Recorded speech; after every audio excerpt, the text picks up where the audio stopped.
The Real Investment Show.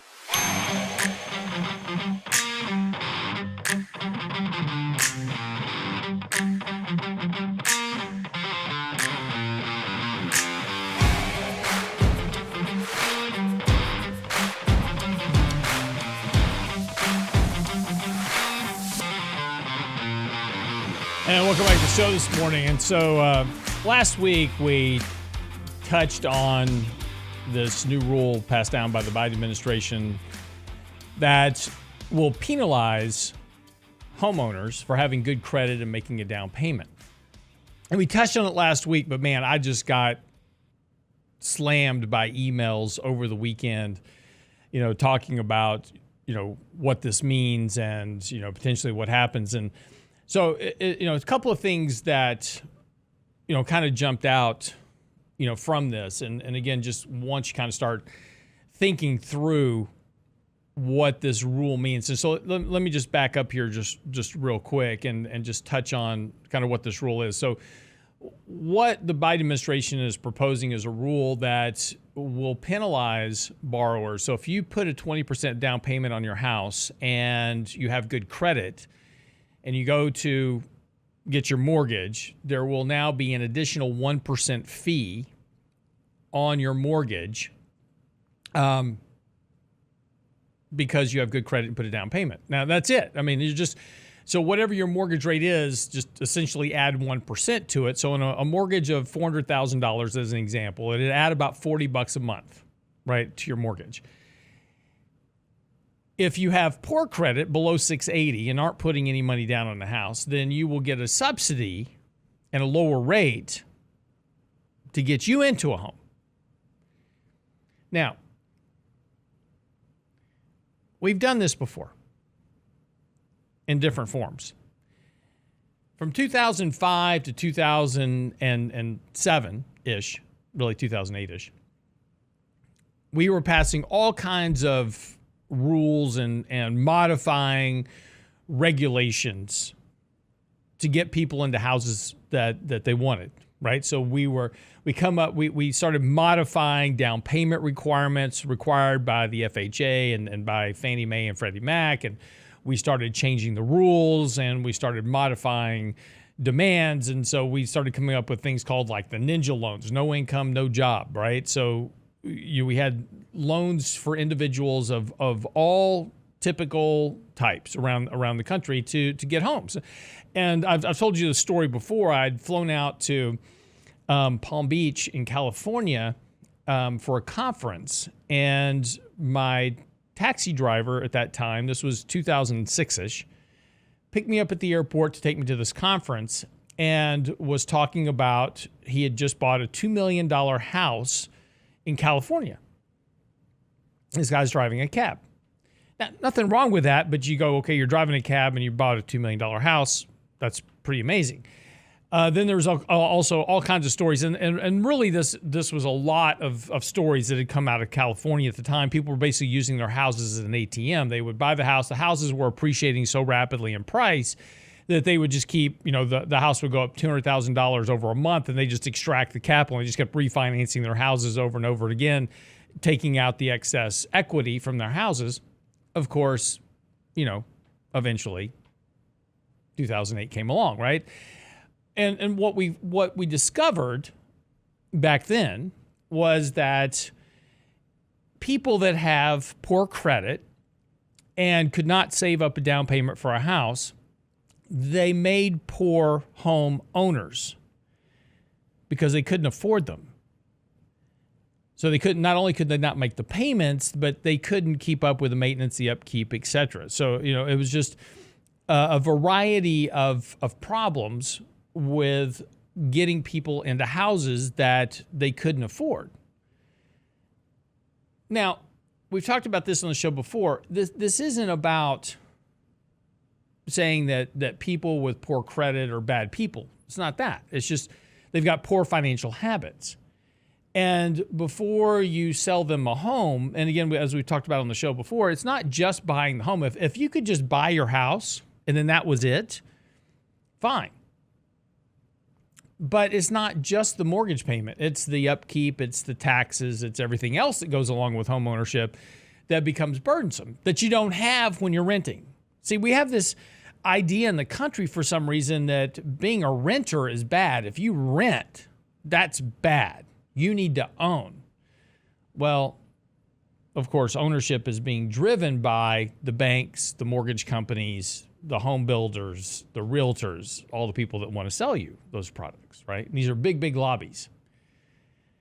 So not surprisingly, now that we have a downturn in home ownership and people are not wanting to buy a house because mortgage rates are now 6-7%, whatever they are today, it's not surprising that we're now seeing a push by these big lobby groups to try to figure out how to sell more homes to people who really can't afford them. And so that's the juxt of this rule, right? We'll take it, it's the Robin Hood rule. We'll take it from the rich to give it to the poor. Here's the problem with it, just my view. And I've been reaching out to attorneys over the weekend. I haven't got a response yet because it was the weekend. And apparently attorneys don't work on the weekend like I do. But I should have a response today or tomorrow. I'll have to update you. The 1968 Fair Housing Act, which ironically was passed in 1968, prohibited discrimination. And I'll just read to you the definition. The 1968 Act expanded on previous sets of previous acts and prohibited discrimination against 7 distinct classes, right? So you couldn't discriminate on the sale, rental, or financing of housing based on race, religion, national origin, sex, and as amended eventually, handicapped and family status. Title 7 of the Act, also known as the Fair Housing Act of 1968. Now, here's the interesting thing about this. Now, the question I've posed out to attorneys, and again, I'd like a legal response on this, and I'm sure that somebody will probably eventually sue on this ground, is that technically you're discriminating against people for having good credit. Now, again, if I can't discriminate against Brent for to buy a home or to rent a piece of property because of his sex, his religion, his orientation, whatever it is, right? Then how can I discriminate against him for having good credit?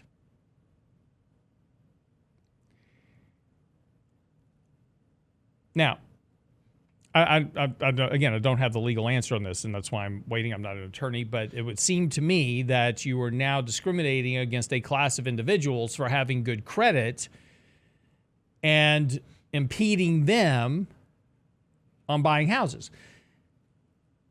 Well, you can say, okay, well, Lance, yeah, but it's a little different because you're impeding. If you don't want to make a loan to people that have poor credit,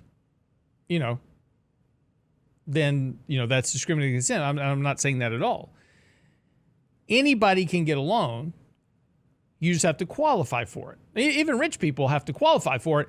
And I go to make a loan, for my house or whatever it is. I have to qualify, right? I got to have right income. I've got to meet certain standards in order to get that. And those standards are the same for everyone. You've got to have an X credit score. You've got to have X income. You've got to have Y, whatever it is, to qualify for the mortgage, right? And the banks go through this whole Fannie Mae and Freddie Mac and everybody else, they go through this whole rundown of things you've got to qualify for, and they're the same for everyone. So whether you're white, black, brown, yellow, green, purple, blue, male, female, 6 other genders, whatever it is, as long as you qualify, that none of those things matter as long as you hit these benchmarks. But here's the question. We're now changing that, where we're saying, well, if you qualify at this benchmark, that's fine, but now there's a penalty. Well, that penalty may prohibit me from buying a home because it makes it too expensive. It makes my monthly payment too expensive. So how is that not discrimination under the Fair Housing Act of 1968? I think this is where it'll get challenged ultimately, and we'll see. But Set that aside for a moment. We've done this before, people. We did this back in 2005 and 6 and 7. We gave people mortgages that couldn't qualify for them. We changed the rules to help them qualify for mortgages. And we got them into houses.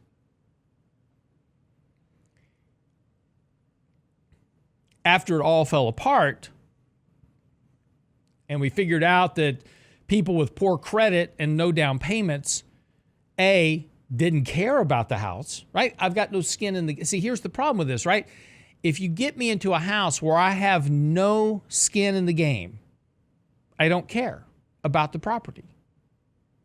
So what if I lose it? Right? Who cares? I didn't lose anything, right? I didn't put any money down on the house. I just paid a monthly payment. I basically rented the house. I really didn't own it. I just rented it because I had nothing into it.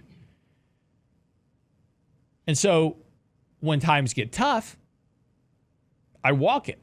What do I care? I've already got crappy credit, so it doesn't matter if I've got, another default on my issue, on my credit. I don't care. I didn't have good credit to start with.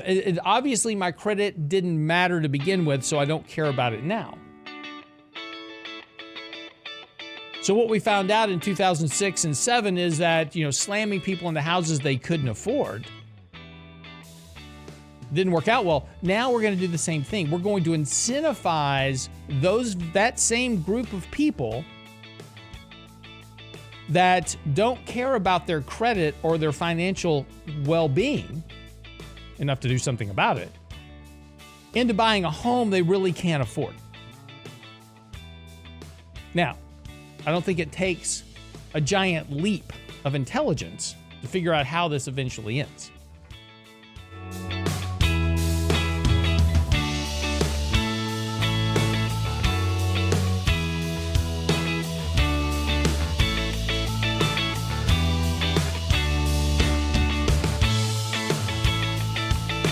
Investment Advice blog. It's required reading for the informed investor. Catch it today at realinvestmentadvice.com.